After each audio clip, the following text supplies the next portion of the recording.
Hi everyone, welcome to the I Don't Know Show with Joe. I'm Joe, and I don't know about Moshe, and the time that he spent in Ethiopia. But my frequent guest, Yehoshuah Kahana, does. Yehoshuah, thank you for returning to the show.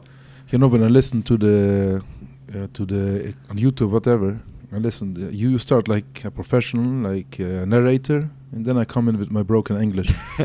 Doesn't feel like I'm ruining it for you. No, it adds a flavor, you know. Oh, adds a flavor. Okay, that's why. That's not the reason, but I send you a document, like a collection. We did it last time with Alchemy, but my original plan was not to send you, just to do that by heart. Yeah. But I felt like it might be better if we have things organized so we cover more stuff. Yeah. And by the way, we're not done with the alchemy yet. We're gonna return to it. Yeah. But this is a little side trick. Yeah. So we're gonna go through what you sent. There's not much in the actual Torah and the Bible about Moshe going to Ethiopia, but we're gonna get to who says it and what. So what we do have is Moshe going to Midian. Yeah. And that happens in Exodus chapter 2. And this is Parshat Shemos actually covers the biggest from all the Parashat. It covers the largest amount of time. It starts from the last days of the tribes of the 12 sons of Jacob, up to like probably a few hundred years. Moshe Rabbeinu was 10 generations later. Just in the one parsha. 10 from Abraham. What about aren't there parshas in Bereshit that they go from like Noach to? Oh yeah. You're right. Yeah. Bereshit, yes. Bereshit, you're right. Yeah. Bereshit and Noach, maybe. You're right. Yeah. But from Noach, when you start from telling the history, then from Abraham actually. Yeah. You have almost everything covered. At least every 50 year, every 100. Here you have some silent years. Many silent years, included the days of Moshe Rabbeinu. There are many years that's not just not mentioned, as we will see. So let's get started then. Okay, so just trying to fit this. Okay, so we got here in like we were saying in Shemot chapter 2. It says one day after Moshe had grown up and he went out to where his people were and watched them at their hard labor. He saw an Egyptian beating a Hebrew, one of his own people, and looking this way and that and seeing no one, he killed the Egyptian and hid him in the sand. And the next day he went out and saw 2 Hebrews fighting. And he asked one in the wrong, "Why are you hitting your fellow Hebrew?" And the man said, "Who made you ruler and judge over us? Are you thinking of killing me as you killed the Egyptian?" Then Moses was afraid and thought, "What I did must have become known." And when Pharaoh heard of this, he tried to kill Moses. But Moses fled from Pharaoh and went to live in Midian, where he sat down by a well. He sat down or settled by a well. So this is one of those translations. Yeah. Of course, once you look, I'm not even sure if it's King James Bible or whatever. But of course, translations. Okay. Now a priest of Midian had 7 daughters, and they came to draw water and fill the troughs to water their father's flock. Some shepherds came along and drove them away, but Moses got up and came to their rescue and watered their flock. When the girls returned to Reuel, their father, he asked them, "Why have you returned so early today?" They answered, "An Egyptian rescued us from the shepherds. He even drew water for us and watered the flock." Either he has an Egyptian accent or he was still dressed like an Egyptian. I mean, he grew up as an Egyptian. Even Moses is an Egyptian name, right? That might be, yeah. It didn't say they asked him their name, but his name, but... "And where is he?" Reuel asked his daughters. "Why did you leave him? Invite him to have something to eat." Moses agreed to stay with the man and gave his daughter Zipporah to Moses in marriage. That was really quick. He went from Moses agreed to stay with the man and he gave his daughter. So that's the real question. Was it quick? We will get to it. Zipporah gave birth to a son, and Moses named him Gershom, saying, "I've become a foreigner in a foreign land." And then after that, Moses returns to Egypt. It says Moses went back to Jethro. His father-in-law said to him, "Let me return to my own people in Egypt and see if any of them are still alive." And Jethro said, "Go, and I wish you well." Now the Lord had said to Moses and Midian, "Go back to Egypt, for all those who wanted to kill you are dead." So Moses took his wife and sons, put them on a donkey, started back to Egypt, and he took the staff of God in his hand. The Lord said to Moses, "When you return to Egypt, see that you perform before Pharaoh all the wonders I've given you the power to do, but I'll harden his heart, so he'll not let the people go. Then say to Pharaoh, 'This is what the Lord says, Israel's my firstborn son, and I told you, let my son go so he may worship me, but you refused to let him go, so I'll kill your firstborn son.' At a lodging place on the way, the Lord met Moses and was about to kill him, but Zipporah took a flint knife, cut off her son's foreskin, and touched Moses' feet with it. 'Surely you are a bridegroom of blood to me,' she said. So the Lord let him alone. And at that time she said, 'bridegroom of blood,' referring to circumcision." And then later in chapter 7, it says, "Now Moses was 80 years old, and Aaron 83 years old, when they first spoke to Pharaoh." So now you have some questions here. Yeah. Okay, number one, how old was Moses when he left Pharaoh's palace after he's grown up to see how his brothers were doing? So do you want to? So most scholars would say he was around 18 or Right. 20. Okay. Which is, I'm not sure there's some indication in the Torah itself, but obviously these things didn't happen just in one day. Right. Going to Midian and having kids. Right. So the scholar Rashi and others would say they all agree. I think he was around 20. Okay. Okay. And how old was he when he left Midian to return to Egypt? Mm-hmm. If you pay close attention, you'll notice it doesn't say he fled from Pharaoh straight to Midian, which would have been the natural way of informing a migration detail. Instead, it says Moses fled from Pharaoh and went to live in Midian. Should this be something we want to be cautious about? Meaning, he didn't go from A to B. He left A, and then he went to B. Yeah. So I'm not I'm not the best scholar in understanding the ancient language and how is it something to pay we want to pay attention. Okay. So I wasn't looking at other texts to see is it the normal way to say, let's say King David when he fled Shaul. Uh-huh. Does it say he left this place to this place, or does it say he went and he settled somewhere else? Right. So that's the right way to see. I'm not sure if it's a common way of talking. Okay. But it might be something to. You came up with this question, or Rashi or someone asked that? No, that's my question. Okay. Yeah. All right. The next question is: Moses' sons were circumcised while Moses was on. Oh, sons or son? Son. Yeah, I'm sorry. Was circumcised while Moses was on his way back to Egypt, seemingly when he was close to his 80s. Does that mean he married Zipporah close to that age too? And where does it say he was close to his 80s?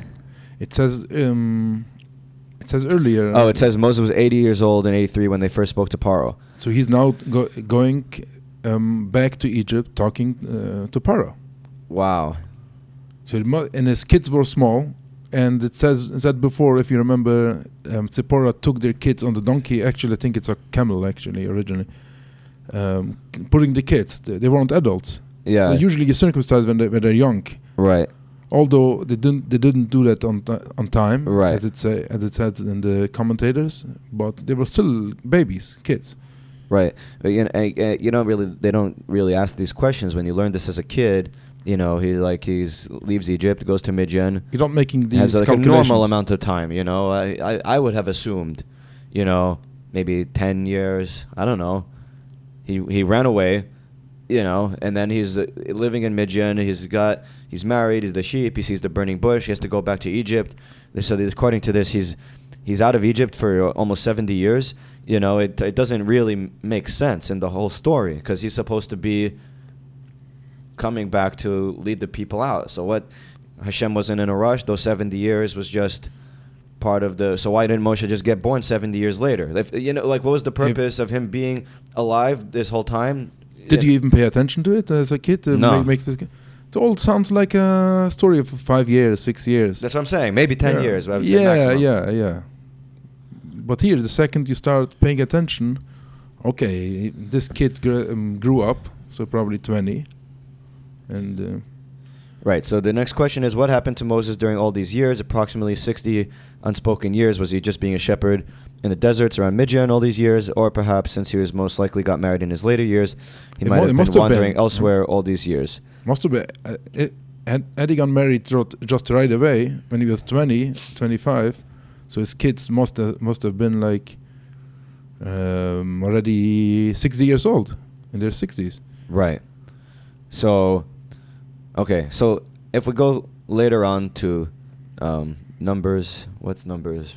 Bamidbar, chapter 12, it says, and Miriam and Aaron spoke against Moses because of it says Cushite woman, right, who had married, for he had married a Cushite woman. And then, a lot of people will define Cushite as Ethiopian, but maybe it was a dark-skinned Midianite. So we don't know, is he talking about Tzipporah, and they're just calling her a Cushite, or if they're talking about somebody else? According to Rashi, according to Onkelos, it means it's a nickname of beautiful, I think. According to Josephus and Targum Yonason, the pseudo-Jonathan, they have a different answer, as we will see the story, actually, mentioning the story.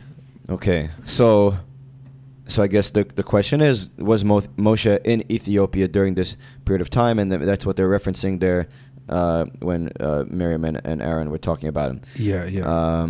So what do we get? Any information about that? And then the question that you added is, which Ethiopia? Because we talked about it in the 12 tribes episode. That Ethiopia means a lot of different things. Yeah. So which Ethiopia is it? Is it the one that is currently where Ethiopia, where we know where it is? Later Ethiopia became like just a nickname for it could be India, it could be everywhere. Right. But even in the real Ethiopia, which is Africa, Ethiopia could be in Sudan. So as we will see, the current Ethiopia is basically Havash, Abyssinian. They pushed Ethiopia a little more further south on the highlands, on the Horn of Africa. Right, yeah. So the kingdom of Kush, also known as the Kushite Empire, was an ancient kingdom in Nubia, centered along the Nile Valley in what is now northern Sudan or southern Egypt. Nubia is the name of the area called by the Egyptians. I think it means gold. They were digging gold in the southern areas south of Egypt, like the Nile River. I think it has it's like waterfalls, the sections. The Nile River, they divided. So basically, Egypt didn't look like it looks today. Right. Egypt was basically like a snake. You live next to the Nile River. In the desert, nobody lives, so they barely conquered these lands. Okay. So between the Nile and the Red Sea wasn't inhabited. How do you say? Yeah. People weren't living there, so it wasn't actually really conquered. It might have been like officially, but and then you go south. I don't remember the name. There is I know in Hebrew it's called Eshet, whatever, like a waterfall, sections of the Nile River. The Egyptians controlled 4 pieces of the Nile. South of it was controlled by the Kushite kingdom, which looked almost like Egypt, also like a snake.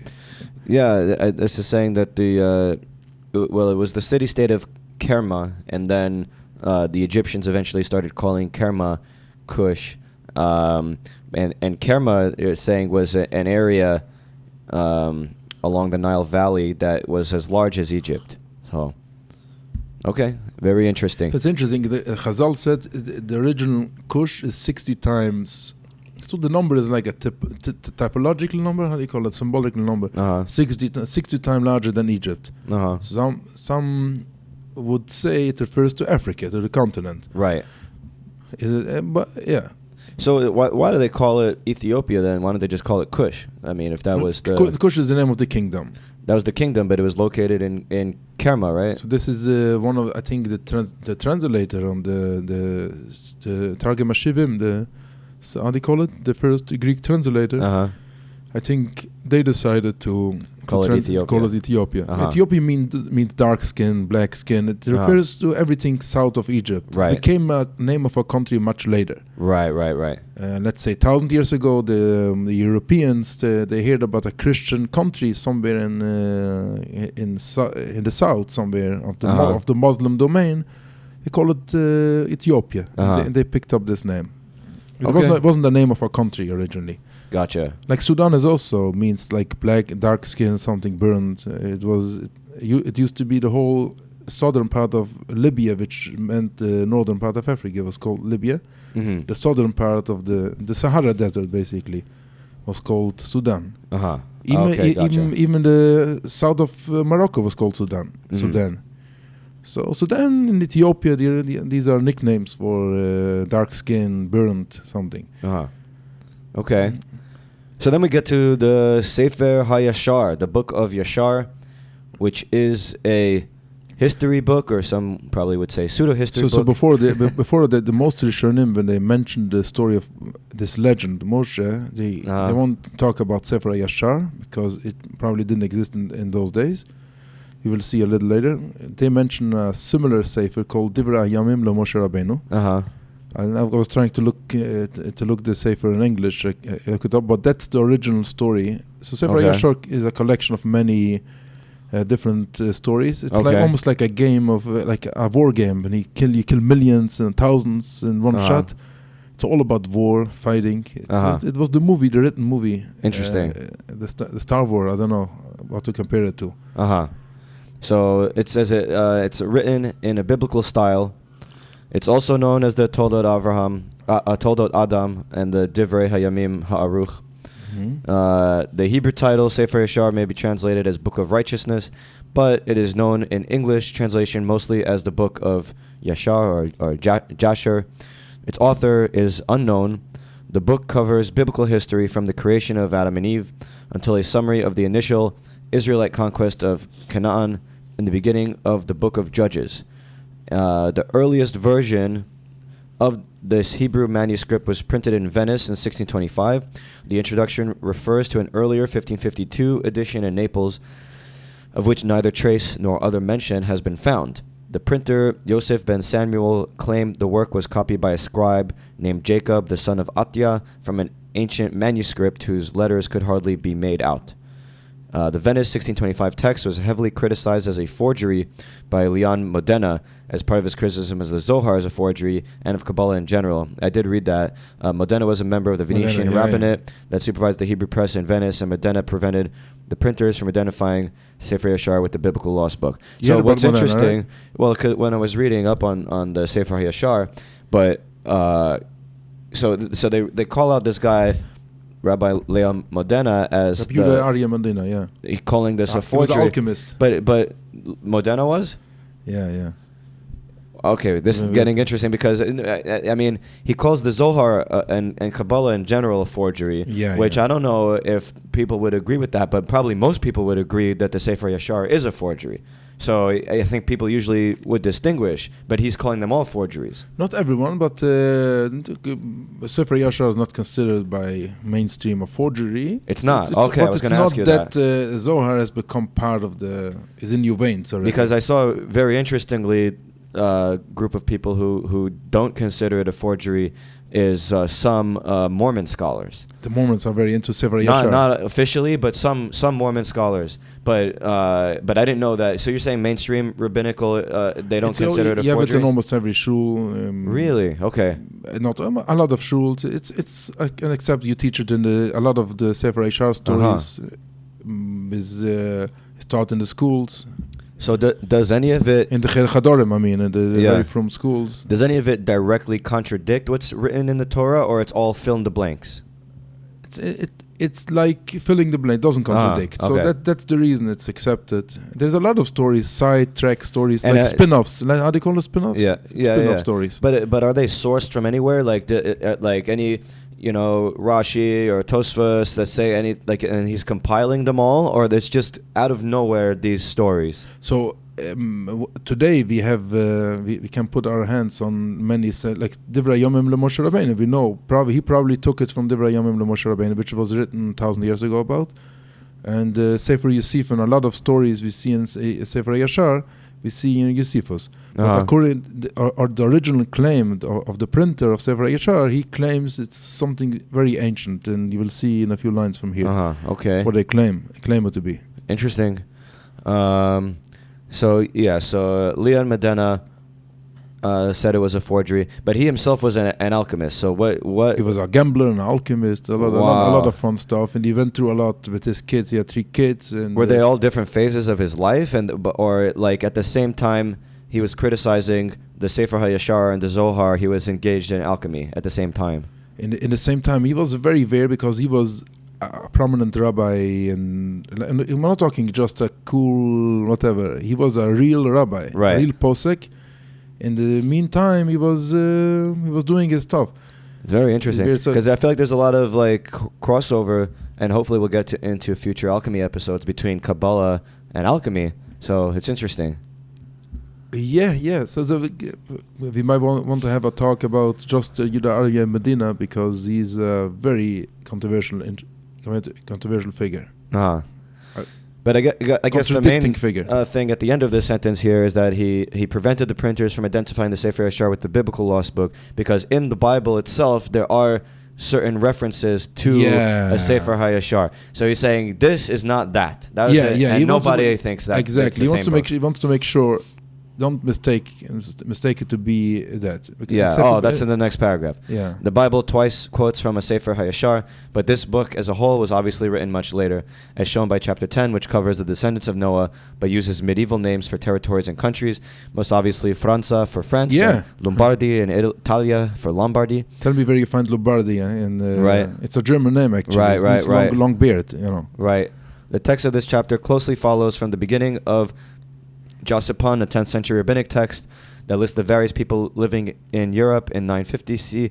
Most of its extra biblical accounts are found in nearly the same form in other medieval compilations or in the Talmud, other Midrash or Arabic sources. For example, it includes the common tale that Lamech and his son Yaval? What's Jabal in Hebrew? Yaval, I think. Yaval, okay. Accidentally killed Cain. It's not Yuval? I thought it was Yuval. Thus require... Hevel. Oh, Hevel. Oh, yeah. I only saw Abel. No. Abel, no? Hevel. Okay. Usually it's translated as Abel. Yeah. Yeah, I never saw with a J in front. Accidentally killed Cain. Thus, no. It's not Hevel. It's No. That's not Cain. That's what's the name? Tuval Cain. What's the name? Lemech and his son Tuval Cain. No, it doesn't say Tuval. Lemech and his son Yaval accidentally killed Cain. Could be Yaval, yeah. Thus recording Cain's wickedness for slaying Abel, because he was supposed to be, avenged sevenfold. All right.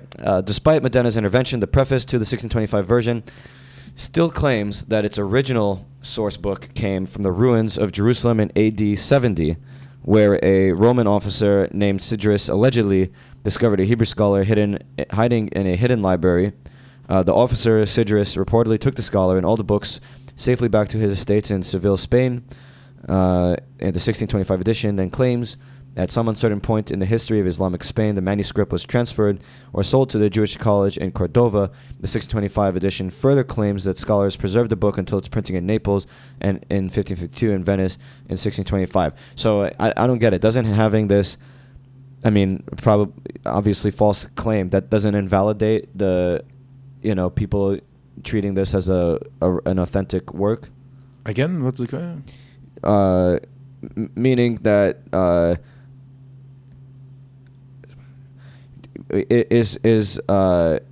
okay. So it's meaning that if it's claiming that the book came from the ruins of Jerusalem in AD 70, they're not claiming that it's the same one being referenced in the Bible, or is it? I guess they are. They are. So I'm saying, doesn't that invalidate it as an authentic source? Because that's obviously false, right? What did this story? If it's meaning, if you're saying that if mainstream rabbis treat the Sefer HaYashar as authentic, doesn't the fact that it's claiming to be a biblical book, and that's obviously false, wouldn't that invalidate it, the book? Why is it obviously false? Oh, you said because it had the names for France and Lombardy. This part. And they don't care about these things. That's the only answer I can say. Go with Zohar. There's so many obvious contradictions in the Zohar that Rabbi Shimon, in the Zohar itself, there's so many contradictions. In the Torah, let's start with the Zohar. In the Zohar it says like Rabbi Yitzchak, the Talmidim, the students of Rabbi Shimon. So is it, and they, Omar Rabbi Yitzchak, you have stuff like this in Pasach Aliyahu, Pasach Rabbi Yitzchak, in the Zohar. So is it Rabbi Yitzchak or Rabbi Shimon? It's composed by Rabbi Shimon, that's it. How about the Torah, when the Torah talks about the Torah itself? Avram Avinu conquered from Dan to Be'er Sheva. What Dan? Dan didn't exist yet. Oh, interesting. Yeah, but it could have been referring to something else. So Dave Mazur says, no, these parts are patched, how do you say, later. Interesting. So, of course, most wouldn't agree with that. No, because there are parts in the Torah that say, and then they settled in this place, and now it's called this. Don't they have a bunch of those? Now it's called this. Now it's called this, but at least in the time of Moshe Rabbeinu. I see. It was okay, the words are done in the time of Moshe Rabbeinu. So Bereshit was probably, officially written by Moshe Rabbeinu. But the Nachla, Don didn't conquer yet the part that was called later Don. Right. Moshe didn't go into Israel. Right. And you have some interesting. When it comes to religious beliefs, with a lot of respect, but it doesn't bother them. All right, so let's get into the book of Yashar. You know what would bother them? If it contradicts something, another source in the Torah. Right. But if it contradicts history, okay. Right, I hear that. Give me a break. That's not their shtick. Gotcha. So there's a lot of verses here. You want me to go through all of them? I think so. If you can do a narrating, how to say? Narrating? All right. We'll narrate. So this is the book of Yashar, the story of Moses, the king of Cush. So we started in chapter 72, and it's written out in verses, I guess, similar to the Bible. So here we go. And it was in those days that there was a great war between the children of Cush and the children of the east and Aram. And they rebelled against the king of Cush, in whose hands they were. So Kikianos, king of Cush, went forth with all the children of Cush, a people numerous as the sand. And he went to fight against Aram and the children of the east, to bring them under subjection. And when Kikianos went out, he left Balaam the magician with his 2 sons to guard the city, and the lowest sort of the people of the land. So Kikianos went forth to Aram and the children of the east, and he fought against them and smote them, and they all fell down wounded before Kikianos and his people. And he took many of them captives, and he brought them under subjection at first, and he encamped upon their land to take tribute from them as usual. And Balaam the son of Beor, when the king of Cush had left him to guard the city and the poor of the city, he rose up and advised with the people of the land to rebel against the king Kikianos, to not let him enter the city when he should come home. And the people of the land hearkened to him, and they swore to him, and they made him king over them, and his 2 sons for captains of the army. So they rose up, and they raised the walls of the city at the 2 corners, and they built an exceeding strong building. And at the 3rd corner they dug ditches without number between the city and the river, which surrounded the whole land of Cush, and they made the waters of the river burst forth there. At the 4th corner they collected numerous serpents by their incantations and enchantments, and they fortified the city and dwelt therein, and no one went out or in before them. And Kikianos fought against Aram and the children of the east, and subdued them as before, and they gave them their usual tribute, and he went and returned. Okay, so now Kikianos is returning to his land, and when the Kikianos, king of Cush, approached the city, and all the captains of the forces with him, they lifted up their eyes, and they saw that the walls of the city were built up and greatly elevated, so the men were astonished at this. And they said to one another, it is because they saw that we were delayed in battle, and were greatly afraid of us. Therefore they have done this thing, and raised the city walls, and fortified them, so the king of Canaan might not come in battle against them. But what do you mean against them? He's back in Cush, no? Yes, so he assumed the reason they built these... for the other kings. So the other... For protection from the other kings from Canaan. From their enemies. Right. Okay, so the kings and the troops approached the city door. They looked up, and behold, all the gates of the city were closed. And they called out to the sentinels, saying, "Open unto us, that we may enter the city." But the sentinels refused to open them by order of Balaam the magician, their king. They suffered them not to enter their city. So they raised a battle with them opposite the city gate. And 130 men of the army of Kikianus fell on that day, and on the next day they continued to fight. They fought on the side of the river. They endeavored to pass, but were not able, and some of them sank in the pits and died. So the king ordered them to cut down trees to make rafts upon which they might pass to them, and they did so. And when they came to a place of the ditches, the water was revolved by the mills, and 200 men upon 10 rafts were drowned. And on the third day they came to fight at the side where the serpents were, but they cannot approach there, for the serpents slew of them 170 men, and they ceased fighting against Cush, and they besieged Cush for 9 years. No person came in or out. So even after all the losses, they were still able to have a 9-year siege. So they still had a pretty big army left. I guess. Except for Yeshua has no problem with numbers. 100,000, 200,000, and then suddenly it drops to 20 people. It's Okay. It's amazing, you know. Okay, and at that time that the war and the siege were against Cush, Moses fled from Egypt, from Pharaoh, who sought to kill him for having slain the Egyptian. And Moses was 18 years old when he fled from Egypt, from the presence of Pharaoh, and he fled and escaped to the camp of Kikianus, which at that time was besieging Cush. And by the way, they kind of had it in the same format. He said he fled and escaped to the camp of Kikianus. He's using, of course, the same language. The language for the Torah. Okay. If he... Okay.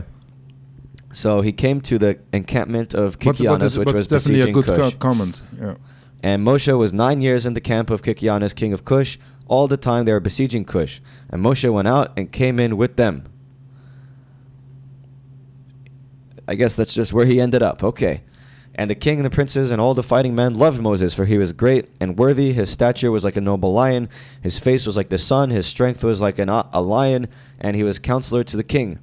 And at the end of 9 years, Kikianus was seized with a mortal disease, and his illness prevailed over him, and he died on the 7th day. So his servants embalmed him and carried him and buried him opposite the city gate to the north of the land of Egypt. Oh, they're on the north of Egypt. I don't know. I thought they were on the other side. And they built... It says north of Egypt? Yeah. Okay. What should I say? How did he get there? I think we should send him a map. And they built over him an elegant, strong, and high building. Even Sudan is quite far from Aram. You know, Aram is northern Syria and Turkey. In southern Turkey. It's a Cush for Ethiopia to have a war with Aram and children of East, which is Bnei Kedem, which is also that neighborhood. But I thought they were saying Cush was like basically directly below Egypt, along the Nile Valley. It was directly below. It wasn't as far as the Ethiopian highlands as today, but still. But I'm saying it doesn't really make sense that they went to the north. There was desert. Again, it wasn't conquered. Probably the desert wasn't conquered by Egypt as it is today. Oh, I see. So it wasn't fully. So you didn't need to go just right. Okay. But you need to use the desert at least to reach the. And there's stories in the Bible as well when like the Cushite king conquered Jerusalem or tried. So they weren't totally isolated. Okay. Like later Ethiopia, it became like something right over the rainbow. Okay, so now and the king's scribes engraved upon the stones all the might of their king Kikianus and all his battles which he had fought. Behold, they are written there at this day. Now after the death of Kikianus, king of Cush, it grieved his men and troops greatly on account of the war. So they said to one another, "Give us counsel what we're to do at this time. We have resided in the wilderness 9 years away from our homes. If we say we'll fight against the city, many of us will fall wounded or killed. If we remain here in the siege, we shall also die." How are the people in the city alive?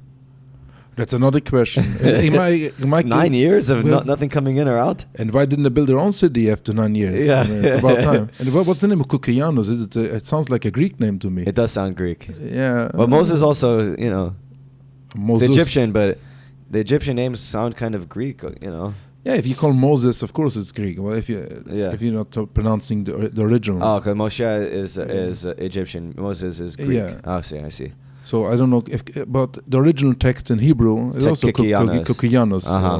And they don't say it's translated from Greek. So Interesting. in Yiddish they say kasha v'maisa. Well, that, you know, question on a story. Yeah, I mean, it adds to what we were saying before about having the modern day names for the places. So this was, you know. That could be. That's possible. So, all right, for now, all the kings of Aram, all the children of the east will hear that our king is dead. They'll attack us suddenly in a hostile manner. They'll fight against us and leave no remnant of us. Now, therefore, let us go and make a king over us. Let us remain in the siege until the city is delivered up to us. Also, they just conquered Aram and settled on their land. They could have lived there. Yeah, they conquered. How do they keep it if they're just kicked out of their own city? I think you will have a sleepless night tonight. Yeah. Now, therefore, let us go make a king over us. Let us remain in the siege until the city is delivered up to us. And they wished to choose on that day a man for king for the army of Kikianus, and they found no object of their choice like Moses to reign over them. And they hastened and stripped off each man his garments and cast them upon the ground. And they made a great heap and placed Moses thereon. And they rose up and blew with the trumpets and called out before him and said, May the king live, may the king live. All the people, all nobles, swore unto him to give him a wife, Adoniah, the queen, the Cushite, wife of Kikianus, and they made Moses king over them on that day. Here we go. See, he married a Cushite. There you go. And all the people of Cush issued a proclamation on that day, saying, Every man must give something to Moses of what's in his possession. They spread out a sheet upon the heap. Every man cast into it something of what he had, one a gold earring, other a coin, also of onyx stones, bdellium, pearls, marble. The children of Cush cast upon Moses upon the heap, also silver and gold in great abundance. And Moses took all the silver and gold, all the vessels, the bdellium, onyx stones, which all the children of Cush had given him, and he placed them amongst his treasures. And Moses reigned over the children of Cush on that day in the place of Kikianus, the king of Cush. By the way, I have so many questions. No. Yeah. I'm going to get to them after. Okay, first question. Yeah. When God comes to Moshe in the burning bush and says, you have to go to Egypt and lead the people, he says, I'm not a leader. I can't talk. Oh. What, he was a king for how long? For 40 years. It makes no sense. Yeah, you have great comments. Okay. According to the Chazalic version, whatever, which is actually mentioned in the Sefer Yashar too, or maybe only in Sefer Yashar, this story when he was a baby, that he burned his tongue. He burned his tongue, yeah. Yeah, but he was just... But I'm saying, they're saying, oh, he was humble and he was scared to be a leader. You know, he needed Aaron to be a spokesman. Who was his spokesman when he was king in Cush? Okay, a king, does he have to speak? There's also a story in Sefer Yashar, actually. And Joe Biden got away with it, but most of the time the leader has to speak. Here you have in the Sefer Yashar, you have actually a story. One of the early pharaohs, he hid himself during the year. Just one day a year, he revealed himself. There's also a story from Sefer Yashar. So according to these stories, you don't need to talk to the folks as a king. Well, the other question I wanted to ask, because I don't see the source here, but there's also a thing in Josephus about Moshe in Ethiopia. Yeah. It's coming up? No. I told you this. It's mentioned in Josephus, mentioned in the Pseudo Jonathan, the Targum. So Josephus, I'm not sure Josephus brings the whole story, but no, but the story is kind of different in Josephus. I didn't read it, but... How is it? Okay, you saw it in Josephus? But he married a different person in Josephus. Whom did he marry there? At least my understanding from the Wikipedia article. So here it says... Hold on, I forgot where we were. Here it says that... Moshe married, which pasuk was it here? The people and nobles swore unto him to give him for a wife Adoniah, the queen, the Cushite, wife of Kikianus. So Kikianus' widow, Adoniah, that's who he married. So she has a Hebrew name and he has a... No, but that's who he married in the Sefer HaYashar. Yeah. In Josephus, it says he married Kikianus' daughter, Tharbis. And they never consummated the marriage. Wow. I didn't see it. That's good. That's what Wikipedia says. Okay, I didn't do my homework looking in Josephus, their version. The reason I brought Sefer Yashar because all the Haredi kids, they know the story from Sefer Yashar. Okay. Interesting. But because if it was the Josephus one, they said he never consummated the marriage. which would mean that the Cushite that he married isn't really it would still be Tzipporah probably. I don't know. Who knows? Tzipporah can be Tzipporah unless he married another Cushite. Those two stories, Midian and... Right. By the way, according to some of Horshim, Tzipporah was the Cushite because she was dark-skinned and she looked like a Cushite. You have even Esrik, it's called the Esrik Kushi, like a black Esrik is called Kushi. It doesn't mean it comes from Kush, but nicknamed. Right. Okay, so now we're on chapter 73. In the 55th year of the reign of the Pharaoh, king of Egypt, that's in the 157th year of the Israelites going down into Egypt, reigned Moses in Cush. Moses was 27 years old. He began to reign over Cush, and 40 years did he reign. And the Lord granted Moses favor and grace in the eyes of all the children of Cush, and the children of Cush loved him exceedingly. So Moses was favored by the Lord and by men. And the 7th day of his reign, all the children of Cush assembled, came before Moses and bowed down to him on the ground. And all the children spoke together in the presence of the king, saying, "Give us counsel that we may see what is to be done to the city. For it is now 9 years that we've been besieging round about the city, and have not seen our children and our wives." So the king answered them, saying, "If you'll hearken to my voice in all I shall command you, then will the Lord give me the city into our hands, and we shall subdue it. For if we fight with them as in the former battle which we had with them before the death of Kikianus, many of us will fall down wounded as before. Now therefore, behold, here is counsel for you in this matter. If you hearken to my voice, the city will be delivered into our hands." So all the forces answered the king, saying, "And all that our Lord shall command, that we will do." And then Moses said unto them, "Pass through and proclaim a voice in the whole camp unto all the people, saying, Thus says the king, Go into the forest and bring with you the young ones of the stork, each man a young one in his hand. And any person transgressing the word of the king, who shall not bring his young one, he shall die, and the king will take all belonging to him. And when they shall bring them, they shall be in your keeping. You shall rear them until they grow up, and you shall teach them to dart upon, as is the way of the young ones of the hawk." So all the children of Cush heard the words of Moses, and they rose up and caused a proclamation to be issued throughout the camp, saying, it's very repetitive, "Unto you, all the children of Cush, the king's order is that you all go together to the forest and catch there the young storks, each man his young one in his hand, and you shall bring them home. And any person violating the order of the king shall die, and the king will take all that belongs to him." And all the people did so, and they went out to the wood, and they climbed the fir tree and caught each man a young one in his hand, all the young of the storks, and they brought them into the desert, and they reared by order of the king, and they taught them to dart upon, similar to they literally just said the same thing 4 times. Yeah, They that's said, more dramatic, like a play. Yeah. That's the ancient way. You have the Torah as well, and the Megillah Esther. You have the King Yehoshuah said this, and then it's also repetitive. Yeah, Moshe said to them, in "Here's real what time. I'm going to say to you, and then you should make this proclamation to them." And then they made the proclamation saying this, and that's what they told to them, and then this is what they did. It's like a play. It's like a play. Yeah. More dramatic. I guess that's the reason why they do that.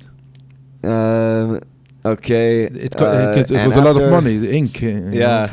After all the young storks were reared, the king ordered them to be hungered for 3 days. All the people did so. On the 3rd day, the king said unto them, "Strengthen yourself, become valiant men, put on each man his armor, and gird upon his sword upon him, and ride each man his horse, and take each his young stork in his hand, and will rise up and fight against the city at the place where the serpents are." And all the people did as the king had ordered. They took each man his young one in his hand. They went away. They came to the place of the serpents. The king said to them, "Send forth each man his young stork upon the serpents." And they sent forth each man his young stork at the king's order, and the young storks ran upon the serpents and devoured them all, and destroyed them out of that place. And when the king, a stork is a bird, right? You know English better than me. What's I think it's a bird, because I remember the Hebrew version. It's attacked and devoured the serpents? Or a raven or something. That's crazy. I guess they're very large, long-legged, long-necked, wading birds with stout bills. Okay, I guess they train them to eat serpents. Okay, and when the king and people had seen all the serpents were destroyed, all the people gave up a great shout, and they approached and fought against the city, and took it and subdued it, and they entered the city, and there died on that day 1,100 men of the people of that city, all that inhabited the city. But of the people besieging, not one died. So all the children of Cush went each to his home, to his wife and children, to all belonging to him. And Balaam the magician, when he saw the city was taken, opened the gate, and he and his 2 sons and 8 brothers fled and returned to Egypt to Pharaoh, king of Egypt. And they are the sorcerers and magicians who are mentioned in the book of the law, standing against Moses when the Lord brought the plagues upon Egypt. If you see other parts of Sefer Yashar, Balaam is in Rome, which was called Kittim back then. Balaam is in Tunisia, which is original Africa. It's called Africa. Balaam is from Aram. Yeah. So I wouldn't be surprised to see him in New York, you know. Yeah. But he's a magician. Yeah, and now he's in Cush. So Moses took the city by his wisdom, and the children of Cush placed him on the throne instead of Kikianus, king of Cush. Well, Kikianus was dead already. Yeah. And so they placed the royal crown upon his head, and they gave for him a wife, Adoniah the Cushite. I think you did that already. This is a copy paste? No, it's not. I don't. They repeated it. Yeah, just I guess. But in case you missed that, in case you forgot, you fell asleep. Yeah, and Moses feared the Lord God of his father, so he came not to her, nor did he turn his eyes. So they're saying he didn't consummate here either. That he didn't. So in both Josephus and this one, he didn't consummate the marriage. Yeah. He never. They never did it. I didn't know what exactly the word consummate. It means like sleeping together. Yeah. Yeah. Okay. So technically, they weren't married. They weren't married. No. Interesting. So for Moses remembered how Abraham had made his servant Eliezer swear upon him, "Thou shalt not take a woman from the daughters of Canaan for my son Isaac." Also, what Isaac did when Jacob had fled from his brother, when he commanded him, saying, "Thou shalt not take a wife from the daughters of Canaan, nor make alliance with any of the children of Ham. For the Lord our God gave Ham the son of Noah and children of all his seed as slaves to the children of Shem and to the children of Japheth, and unto their seed after them for slaves forever." Therefore Moses This is not from the Torah. You don't have it in Torah, this. It was in Rashi, I think, no? Rashi, maybe, but not in the Torah. Right. This is already racist. Well, people interpret it racistly, but it's not necessarily. There's not whatever, I don't know. Yeah, people definitely use it in a racist way. Put it that way. Definitely later they put it in yeah. Okay. Therefore Moses turned not his heart nor his eyes to the wife of Kikianus all the days he reigned over Cush. And Moses feared the Lord his God all his life. And Moses walked before the Lord in truth with all his heart and soul. He turned not from the right way all the days of his life. He declined not from them either to the right or the left, in which Abraham, Isaac, and Jacob had walked. And I got to pause and ask more questions here. Yeah. Moses grew up in the palace. Yeah, Pharaoh. And he thought he was Egyptian. And he didn't know. Did he? Yeah, I think that wasn't that the interpretation that he didn't. He found out kind of as an adolescent or as an adult I never heard this. That he was one of the Hebrews. I thought he grew up thinking he was Egyptian. I didn't know that. I never heard this. Okay, maybe I'm wrong, but I thought that he had grown up thinking he was Egyptian. But either way, whether or not that part's true, at some point he's 18. And he decides he cares about the suffering, and he's going to go out there and he's going to stop the guy whipping. He's going to care. Until then, he didn't intervene. He didn't do anything for them. Yeah. And now he cares. He cares so much that he kills the Egyptian, and then he ignores them for 40 years. Make up how your much mind. is he caring? Actually, before that, the Sefer Yashar has a long story. It wasn't just he went out. It was a whole politic. I don't remember the whole story. But according to Sefer Yashar, it's... I don't remember. But there's a long story, a long spin-off of this. Who was this guy? This Egyptian. Right. He was hitting on a Jewish girl. Right. A whole story. Okay. So according to this, it might make sense. It wasn't just going around making sure. Okay, actually it says Aaron was leading, so he made sure his brother is going to take care of the Israelites. Right. Okay. The Buddha is also a similar story. He went out of the palace and he saw the suffering. Right. It's reminds me a little of this. Interesting. Yeah. Okay, and Moses strengthened himself in the kingdom of the children of Cush, and he guided the children of Cush with his usual wisdom, and Moses prospered in his kingdom. And at the time, Aram and the children of the east heard that Kikianus, king of Cush, had died, so Aram and the children of the east rebelled against Cush in those days. And Moses gathered all the children of Cush, a people very mighty, about 30,000 men, and he went forth to fight with Aram and the children of the east. And they went at first. So if Moses took 30,000 men, whatever, we're not going to get into it. Ask me what's well, that means they probably took a similar amount the first time. And if they went there with 30,000 men, and they came back, and they lost, a couple thousand in the fight trying to get back in, and I'm sure they lost some people in the fight in the first place. They say they didn't lose, no? No, they didn't lose when Moshe was in charge. I'm talking about when Kikianus came back. Kikianus came back, yeah. Right. Let's say he lost, making up a number of 5,000 in the battle against the Aram, and then he came back and he lost another 1,000 or 2. So they got only 20,000 people or whatever that maintained a siege for 9 years. Well, their kids being born. Oh, there's no kids. Oh, there's no wives. Only men. Oh, yeah. Unless they took women with them. I don't know. Whatever. Either way. You're paying attention. Yeah. No, that's good. That's the way actually to learn a text. Right. Okay, so, and they went at first to the children of the east, and when the children of the east heard their report, they went to meet them and engaged in battle with them. And the war was severe against the children of the east, so the Lord gave all the children of the east into the hand of Moses. About 300 men fell down slain. Oh, it's only 300 people. And about 300 were fell. Okay. All the children of the east. Children of the east doesn't mean India. It means in the Syrian desert. Right. They turned back and retreated, so Moses and the children of Cush followed them and subdued them and put a tax upon them as was their custom. So Moses and all the people with him passed from there to the land of Aram for battle, and the people of Aram also went to meet them, and they fought against them. The Lord delivered them into the hand of Moses. Many of the men of Aram fell down wounded, and Aram also were subdued by Moses and the people of Cush, and also gave their usual tax. And Moses brought Aram and the children of the east under subjection to the children of Cush, and Moses and all the people who were with him turned to the land of Cush.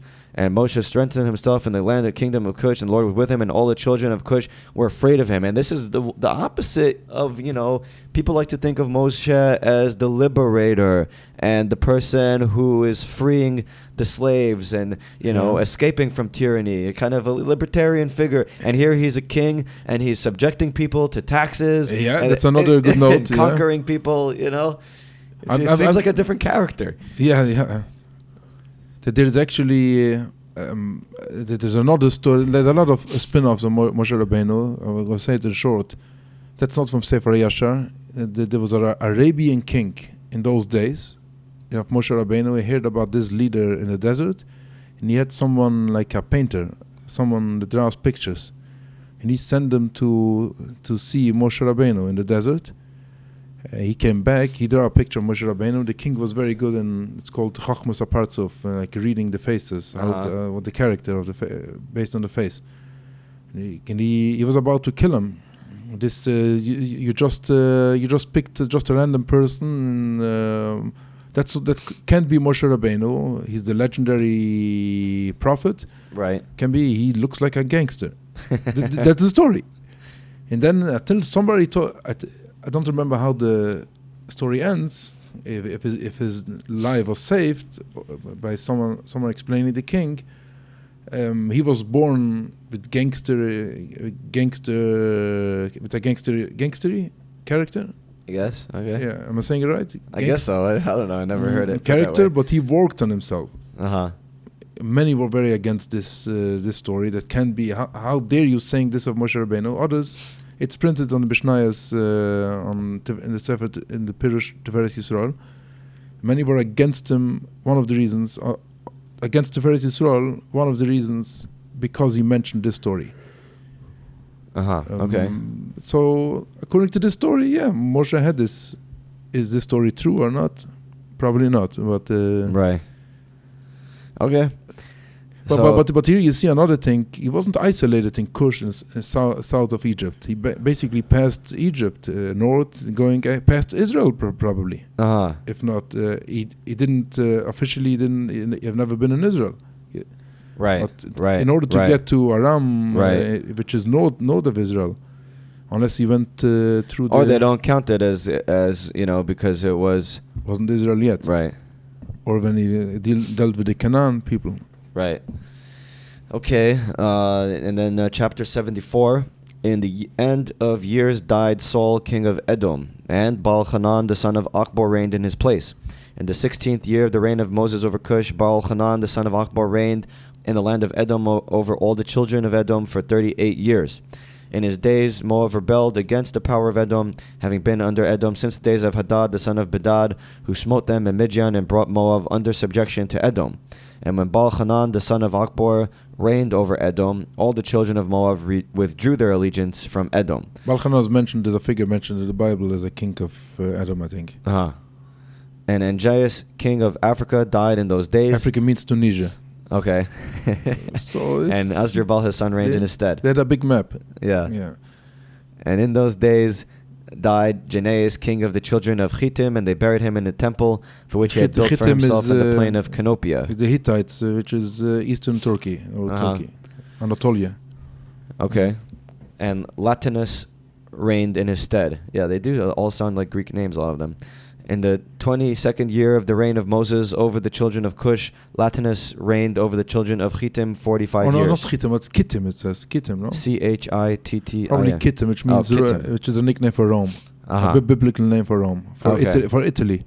Oh, so that actually makes sense. The whole Mediterranean basin here.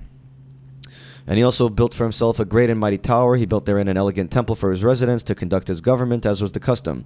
In the 3rd year of his reign, he caused a proclamation to be made to all his skillful men who made many ships for him.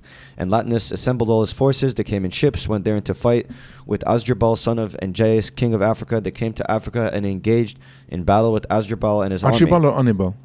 Asdrubal. Asdrubal. Okay, Baal was so Africa was later conquered by the Phoenicians, and Baal was their god. A lot of names is Baal.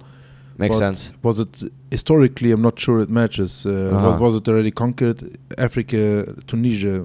I'm not sure it was conquered yet by the Phoenicians. I think it happened much later. But yeah. By the way, El was also a god. Was that like appropriated by Elohim because El by itself is its own pagan god, right? It used to be a pagan god, one of those gods of the wind. Because like modern, even biblical, Hebrew names, Yishmael, Yisrael, like those are all talking about El Hashem, but then you have other people with El that are but they're not going to the Hebrew God. It's the pagan God. Yeah, there's with the same ending. It's a whole discussion about Elohim. What is it? Elohim sometimes means just a spirit. So El meant like it could be a generic. You're saying generic, yeah. But it was also a specific pagan god. No, I thought El was a specific pagan god. Yeah. Yeah. Oh, interesting. At some point, it became the generic. Well, the question: what came first? Was it a pagan god, actually referring to what we call today God, a spirit? If it's just or was it a specific name? Like Baal probably has never been used as a nickname for God. El, I'm not sure about El. Right. Okay. I think El was used in Egypt as well. Right. So I don't know what came first. The how do you say the name to describe God something or spirituality, right. Or the other way around. Right. What came first, the generic or the specific? Yeah, exactly. Okay. The battle was severe upon all the men of Africa. They all fell wounded before Latinus and his people, and Asdrubal the king also fell in that battle. And the king Asdrubal had a very beautiful daughter whose name was Ushpezana, and all the men of Africa embroidered her likeness on their garments on account of her great beauty and comely appearance. And the men of Latinus saw Ushpezna, the daughter of Asdrubal, and praised her unto Latinus their king. And Latinus ordered her to be brought to him, and Latinus took Ushpezana for a wife, and turned back on his way to Kittim. And it was after the death of Asdrubal, son of Angeas, when Latinus had turned back to his land from the battle, that all the inhabitants of Africa rose up and took Annibal, the son of Angeas, okay, here you go, Annibal, the brother of Asdrubal, and made him king instead of his brother over the whole land at Africa. And when he reigned, he resolved to go to Kittim to fight with the children of Kittim, to avenge the cause of Asdrubal, his brother, and the cause of the inhabitants of Africa, and he did so. And he made many ships, and came therein with his whole army, and he went to Kittim. So Annibal fought with the children of Kittim, and the children of Kittim fell wounded before Annibal and his army. That's not the same Annibal having a fight with the Romans later. You know the big Hannibal. No. He was Hannibal. Hannibal. It's Same name. Same Okay, name. I see. And here you have the same story, Hannibal, and he's probably taking this story. He's probably confusing or adding this Hannibal with the Italians, the Romans. And Hannibal continued. It's like a dream, like there's no timeline. Right. Continued the war for 18 years with the children of Kittim, and Hannibal dwelt in the land of Kittim and encamped there for a long time. And Hannibal smote the children of Kittim very severely, and he slew their great men and princes, and of the rest of the people he smote about 80,000 men. At the end of the days and years, Hannibal returned to his land of Africa, and he reigned securely in the place of Asdrubal, his brother. And now we're at chapter 76. Original Hannibal story, he got defeated, but I guess it's not the same. Right. Moses, the son of Amram, was still king in the land of Cush in those days, and he prospered in his kingdom and conducted the government of the children of Cush in justice and righteousness and integrity. And all the children of Cush loved Moses all the days he reigned over them, and all the inhabitants of the land of Cush were greatly afraid of him. And in the 40th year of the reign of Moses over Cush, Moses was sitting on the royal throne, whilst Adoniah the queen was before him, and all the nobles were sitting around him. And Adoniah the queen said before the king and the princes, "What is this thing which you, the children of Cush, have done for this long time? Surely you know for 40 years this man has reigned over Cush. He has not approached me, nor has he served the gods of the children of Cush.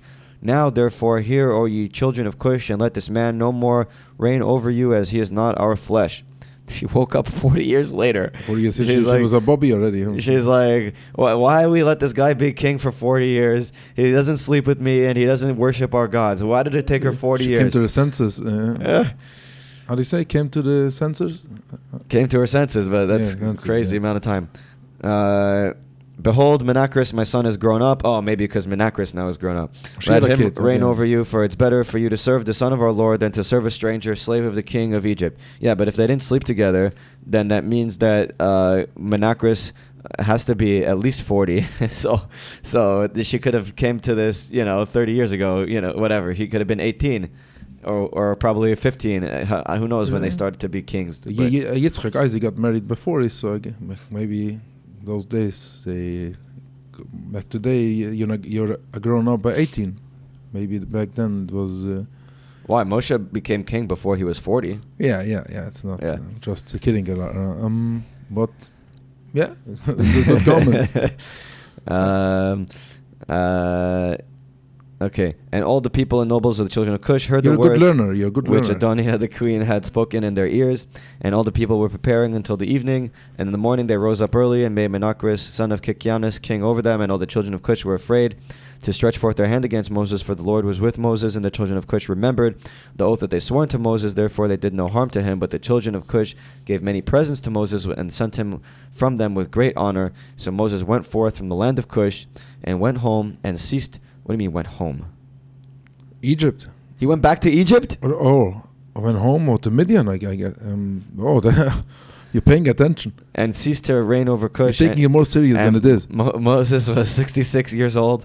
I'm skeptical. I have questions, It's all about the questions. That's why it's the I Don't Know show. Yeah. And Moses was 66 years old when he went out of the land of Cush, for the thing was from the Lord, for the period had arrived which he had appointed in the days of old to bring forth Israel from the affliction of the children of Ham.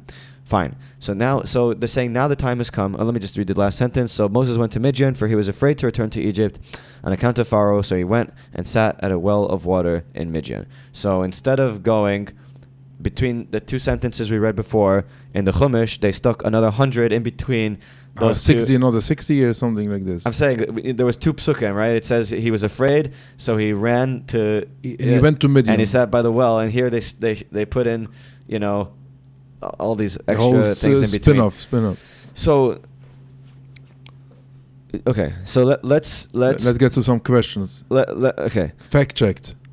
I mean, let's just say for the sake of this conversation that this is a fabricated story. So, what do you think is the motivation of the author in writing this? Because what does it add? It gives you this whole, I guess, explain of the age, right, is the main thing. But they went through like all this stuff. He became the king, and he did conquer this, conquer that. what does it add? What does it add to the story? It explains the I'm saying besides the age, you could have done that more simply. And the Cushite wife. That's one pasuk. No, but still, this is still so much just to explain that. The Cushite wife, you could easily just say is Tzipporah, and the 40 years, you could have said it took him a while to get. I don't know what even if he went to Cush, but to be the king, to lead the battles, it's a lot. What does it add? It's Hollywood. What's all? It's there are a lot of spin-offs or. Yeah, but I'm talking in a biblical sense.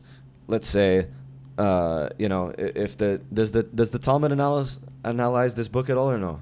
No, that was. No. So let's say that the way the Talmud Talmud much later analyzes the Torah is, there's no extra words. Everything is for a reason. Number one, but number two, is. Paro has a dream that there's going to be a Jewish boy born that's going to rescue the Jews from Egypt. And then he has, and he's scared from the prophecy. That's why he threw the boys into the... That's a Chazalic story, I think. Yeah. Whether it is or not. But I'm saying that's in the Gemara, right? I think it's Gemara, yeah. I think so. Unless it's also from Sefer Yashar. I think this is... It might even be in the... it's not in the Psukim. Not in the Psukim. So it doesn't explain why he threw the boys into the river? It explains because they might become part of our enemies. That's the only thing. So there is something about war. So actually, Sefer Yashar goes before the whole story with whom were the Egyptians at war with. Either way, let's say there's a whole background to this as well. Let's say it's Chazal, and I think it's in the Haggadah maybe. But let's say it's. But you have it in Sefer Yashar definitely. The dream thing. Yeah. So let's say that the whole point of Moshe being born is to save the Jews. Yeah. So then, either why didn't? What's the point of 40 years later? Wasn't he just born 40 years later? So maybe in general or not the Sefer Yashar story. No, I'm saying what's the that's a question on the story and I guess so. So only if all those ages are correct. We don't know he was 18 and we don't. Torah doesn't say anything on his age. It says he wasn't a grown up. And it doesn't mean that let's say there was a 40-year gap. It doesn't mean like this that he was completely disinterested. There is a gap. If the kid was a grown up, it refers to when he was 60 or. There is some unspoken years, either in the palace of Pharaoh, right? And he left the palace when he was 60. So either way, the question exists. Or in Midian was a shepherd in the desert. How many years? Yeah. And there is something about Tzipporah, that fresh kids, babies, when he was almost 80. Yeah. So there is definitely a gap here. Yeah. Which must be addressed. Yeah. We're over time, so I'm just going to go through the rest of this quickly. But so Cush, Nubia on the academic approved timeline. So much of Nubia came under Egyptian rule during the New Kingdom period, which was 1550 to 1070 BC. And following Egypt's disintegration amid the late Bronze Age collapse, the Cushites reestablished a kingdom in Napata, which is now modern Karima in Sudan, from its rise around 750 BC until 270 BC.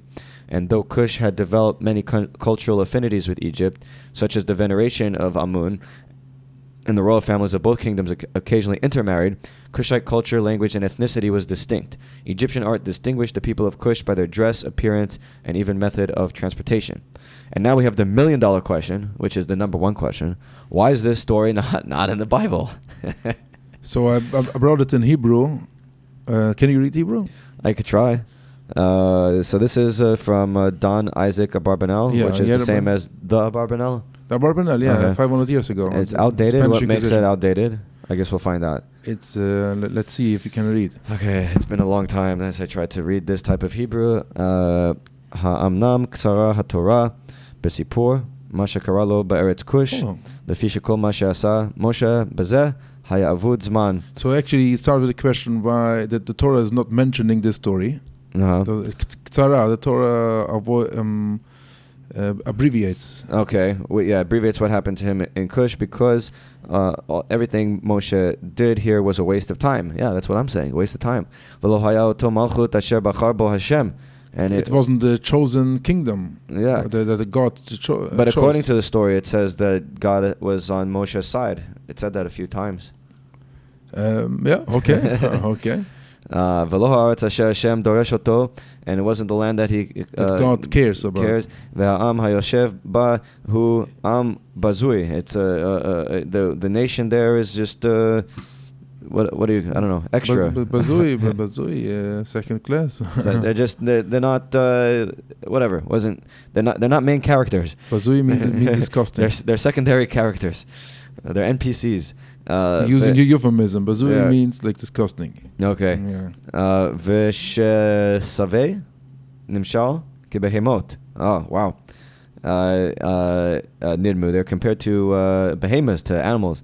Al kain lo niskar davar mizeh bekatuv, and that's why none of it was mentioned in the written Torah. Ki imima shekarahu b'midyan. Ubahar Elokim, like what is mentioned about what did happen in Midyan and by Har Elokim, Kisham Tzava Shemet Habracha Chayim Ad Haolam. Using poetic language. This is what matters. V'hi Aita HaKavanah Elokit Lo Bar Tzut Kush. And that is what the main point of the godly intervention, godly intention was, and not the story that took place in Kush, which is still the same question I have. So what was the point of the whole thing happening in the first place? But also, who said that everything needs a point? I mean, according to the Pasha rabbis, at least in the Torah, the story in the Torah definitely, even according to secular scholars, they mention only stuff that matters for the foundation of the nation. Yeah. But the rest... Well, definitely super interesting. I wanted to ask another question just because we talked a lot about Ethiopia. Yeah. And I recently heard a theory that the Aron, the Ark of the Covenant, is in Ethiopia. Yeah, Have you heard about that? Yeah, of course. Yeah. Okay, that's a new one for me. You should come on next time and tell me about that. They have an extra book that's not part of their Bible, but considered very almost as sacred. Who? The Ethiopians? The Ethiopians. They have their own version of Christianity. They keep Shabbat and Sunday, I think. And the whole story with the Queen of Sheba, and they call themselves Solomonic, the Solomonic kingdom. Yeah. He had a son, Manelik, something like this, from Shlomo Melech, and he and that's the whole Selassie.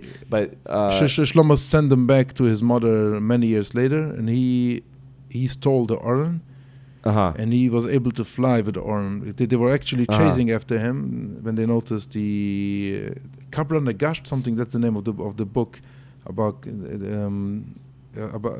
their relation with King Solomon. Right. Wow. Very interesting. Yeah, but this Ethiopia has nothing to do with Kush, the ancient kingdom of Kush, which is Sudan. It's a completely different Ethiopia. Totally different. Okay. These are in the desert next to the Nile, and Ethiopia in the highlands is. Okay. It's much deeper in the south. Different climate, different people. So Kush and what was the other one? Nairobi. And Nubia and Ethiopia, they're all completely different places. Ethiopia, one of the translators, as we mentioned before. But Kush and Nubia is Nov. It's mentioned in the Bible in Yirmiyahu, something like south of Egypt. Right.